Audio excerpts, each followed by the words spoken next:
Hi,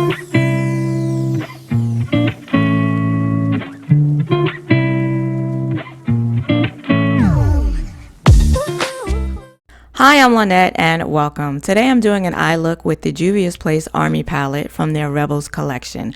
It's a monochromatic quad with 2 metallic shadows and 2 matte shadows. It's a very dark and grungy color story and I love it. Everything I use on the eyes will be listed in the description box below, so let's get started.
If you like this video, then please give it a like and consider subscribing because I do eyeshadow tutorials, hauls, swatches, and reviews every Saturday. I want to thank you for joining me today. I hope to see you again next week. Until then, bye-bye.